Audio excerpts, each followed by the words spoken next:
There's no better way to program your subconscious mind than listening to positive statements over and over. And there's no better way to do that than in a semi-meditative alpha brainwave state. I've created 3 prosperity meditations on hightimelinebooks.com to help you do just that. And for a limited time, you can get all 3 for the price of 2. So take your life to a higher vibe. Check them all out at hightimelinebooks.com.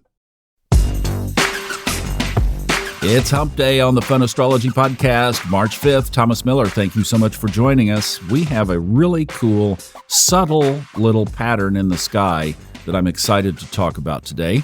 And with practical application of what to do with this, all right?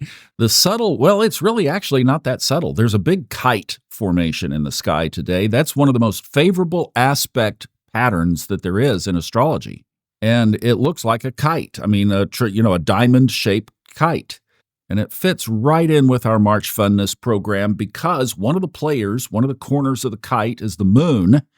One of the corners of the kite is Pluto, the planet of transformation. And up there at the top of the kite is Mercury. Now, it gets a lot more complicated than that when you look at the chart because there's a bunch of planets that are connected to others. But I'm just going to focus on those 3 because they're the ones that are exact today.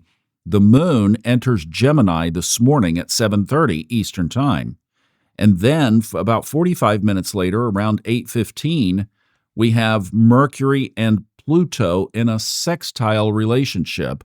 So that means that the moon and Pluto are in a trine, and that's the top part of the kite. All right, that's a lot of blah, blah, blah, blah, blah. So let's break that down. Let's go back to Thursday's new moon that we've been focusing on through this whole stretch, this amazing Piscean energy. But wait a minute, we lost one of our Pisces planets today. Mercury goes out. It moves into Aries. Oh, no! So now we've lost the moon and Mercury. Well, okay, that definitely changes the energy some, doesn't it? And the moon now is in Gemini, the divided sign of the twin. So let's say that by tonight, the moon will be basically at the same point it was the 9-degree point of the new moon back in Pisces. But wait a minute, this is Gemini. So now we have a square. So we are square to the new moon today. And this is what we talked about. Tracy and I talked about this in the weekly overview video. This is what we're going to put together for today. So the moon is in a square to the new moon. What does that mean? Well, that means it's time to review our commitment. It's time to see if we're really in the game. It also perfectly synchronizes and fits our 2 big aspects today with Mercury and Pluto. So let's just think about this. Mercury, the mind. Gemini, an air sign ruled by Mercury. Exactly. So let's just go to our mind for a minute and let's think about, hey, do I really believe this stuff anyway? What is astrology or this whole pattern of the sky or this whole manifesting thing to you? Do you really believe it? Or are you just kind of kicking tires? Is something that fulfills from the sky just another coincidence that you go, oh, wow? Well, what I would say is how long have you been following this and how many oh, wows have you racked up? It's like, but this is a very important thing because the mind is highly activated today. This is our signal to get the spirit and the head together as one. So one of the things you could do is just simply square up. Do I really believe this? Am I really in the game here? Or is it just an observation? Or because everybody else is talking about it? Or whatever. The second thing I would do with this is to say, then, do I put feet to my commitment? If I'm in the game, if I determine if you cross the path of analyzing this with your mind and you're in the game, then you ask, do I really incorporate this? Are my head and my heart aligned? And what do I do with my actions? Because if your head and heart are aligned, then you will put feet to your beliefs. So how full in are you? That would be the second point of analysis here under this aspect today. Then third would be simply pure Gemini. Where am I still conflicted? Where am I divided? And this goes back to our manifesting because remember, if you've been kind of following our little March funness, one of the videos we put out last week was with Fred Dodson.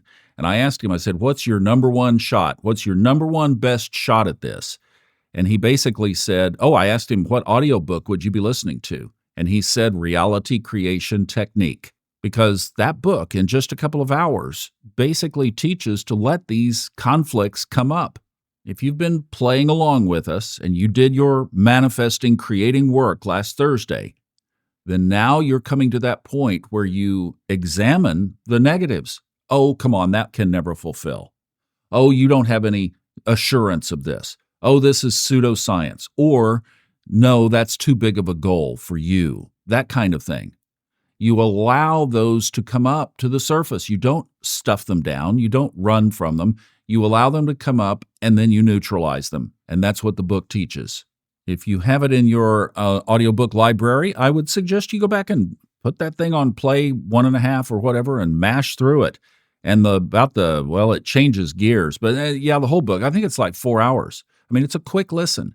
If you don't have it, it supports the podcast. I'd highly encourage you to get it on Audible or Apple Books.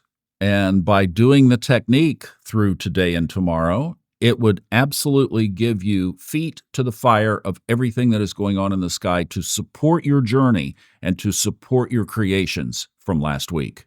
I'm telling you guys, every step of this March funness process is so amazing. It is like this ultimate gift from the universe to lock this process, these steps, this whole thing into our consciousness. It is absolutely beautiful. Now, tomorrow, Kristin's going to walk us through the day as the moon moves through Gemini, and she has a great episode ahead. Elisa on Friday, and then we'll call it a wrap for this week because the Merriman folks are all at a big conference this weekend in Orlando. So I hope this helps. Acknowledge, do I believe this stuff? Do I really follow it? How do I incorporate it? And then where am I still conflicted? Have a wonderful self-examination and a great hump day. I love you so much. I'll see you back on Monday and leave you in very good hands in between.